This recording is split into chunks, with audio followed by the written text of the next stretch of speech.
আকাশবাণী আগরতলা স্থানীয় সংবাদ পড়ছি সুমিতা বণিক। রাজ্যের সদ্য সমাপ্ত লোকসভা নির্বাচন উপলক্ষে বিভিন্ন দপ্তরে কর্মরত 27 জন কর্মচারীদের নির্বাচনী আদর্শ আচরণবিধি উল্লঙ্ঘন এবং নির্বাচনী কাজে গাফিলতির দায়ে চাকরি থেকে সাময়িক বরখাস্ত করা হয়েছে।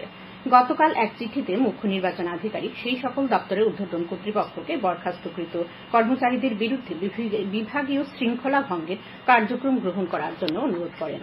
চিঠিতে মুখ্য নির্বাচনী আধিকারিক আরও জানান, যদি কোনো দপ্তর তাদের সংশ্লিষ্ট কোনো কর্মচারীর উপর থেকে সাময়িক বরখাস্তের আদেশ তুলতে চায় তবে অবশ্যই রাজ্যের মুখ্য নির্বাচন আধিকারিক কার্যালয়ের মাধ্যমে ভারতের নির্বাচন কমিশন থেকে সম্মতি আনতে হবে। রাজ্যের পূর্ব ত্রিপুরা লোকসভা আসনে ভোট গ্রহণের দিন গত 26 এপ্রিল বাগপাশা বিধানসভার অন্তর্গত 22 নং বুথে ভোট গ্রহণের কাজে নিযুক্ত প্রিসাইডিং অফিসারকে শারীরিক হেনস্থা করার অভিযোগে কদমতলা থানায় অভিযুক্ত কাজল দাস এবং অন্যদের বিরুদ্ধে মামলা দায়ের করা হয়। মামলার তদন্তকারী অফিসার অভিযুক্ত কাজল দাসকে গ্রেপ্তার করেন এবং আদালতে প্রেরণ করেন। রাজ্যের পশ্চিম লোকসভা আসনে ভোট গ্রহণ উপলক্ষে গত 16 ও 17 এপ্রিল ভোটের কাজে নিযুক্ত কর্মচারীদের এবং জরুরি পরিষেবার সঙ্গে যুক্ত কর্মচারীদের ব্যালটের মাধ্যমে ফেসিলেশন সেন্টারে ভোট গ্রহণ করা হয়েছিল।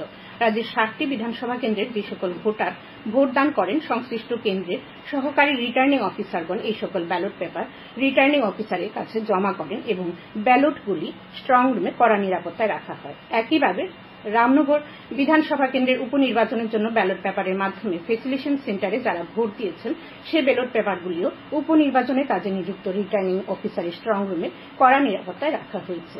অষ্টাদশ লোকসভা নির্বাচনের 6ষ্ঠ পর্বের জন্য বিজ্ঞপ্তি জারি করা হয়েছে।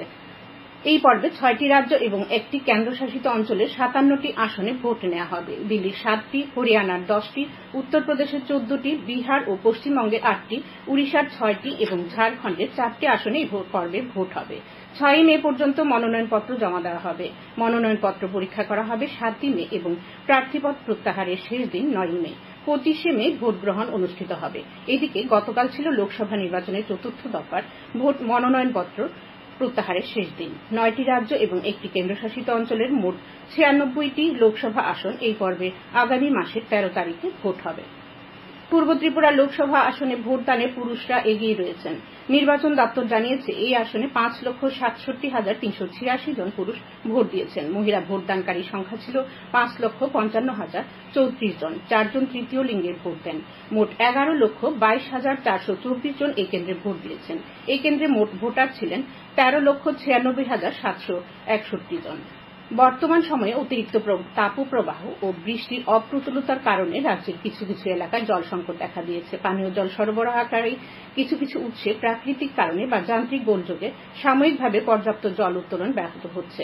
এই অবস্থায় সংশ্লিষ্ট এলাকাগুলিতে ট্যাঙ্কারের মাধ্যমে দ্রুত পানীয় জল সরবরাহ করতে রাজ্য সরকার কার্যকরী ব্যবস্থা গ্রহণ করেছে। পানীয় জল ও স্বাস্থ্য বিধান দপ্তরের অধিকর্তা রাজীব মজুমদার গতকাল এক বিজ্ঞপ্তিতে একথা জানান। বাল্যবিবাহ, সাইবার অপরাধ, নেশাদ্রব্য সেবন সম্পর্কে গ্রামবাসীদের সচেতন করতে গতকাল কাঞ্চনমালার মুসলিম পাড়ায় এক সচেতনতা সভা হয়। এই সভায় আলোচনা করেন রাজ্য শিশু সুরক্ষা ও অধিকার কমিশনের সদস্যা শর্মিলা চৌধুরী, আমতলী থানার ওসি রঞ্জিত দেবনাথ, কাঞ্চনমালা গ্রাম পঞ্চায়েত প্রধান প্রদীপ কুমার মজুমদার সহ অন্যান্যরা। বক্তারা বাল্যবিবাহের কুফল, নেশাদ্রব্য সেবনের ফলে ক্ষতিকর দিকগুলি নিয়ে আলোচনা করেন। প্রচণ্ড দাবদাহ থেকে স্বস্তি পেতে বামুটিয়া বিধানসভার শালবাগান এবং কালীবাজারে পথচারীদের জন্য ঠান্ডা শরবতের ব্যবস্থা করল যুব মোর্চা। এই কর্মসূচি পালন করে চলেছে বামুটিয়ার যুব মোর্চা। সংগঠনের মণ্ডল সভাপতি আদিত্য ভট্টাচার্য জানান, প্রচণ্ড গরম থেকে পথচারী গাড়ি চালকদের একটু শান্তি দিতে এই উদ্যোগ নেওয়া হয়েছে। টিসিএ পরিচালিত তপন স্মৃতি ঘরোয়া নকআউট ক্রিকেট প্রতিযোগিতার 2টি সেমিফাইনাল আজ অনুষ্ঠিত হচ্ছে।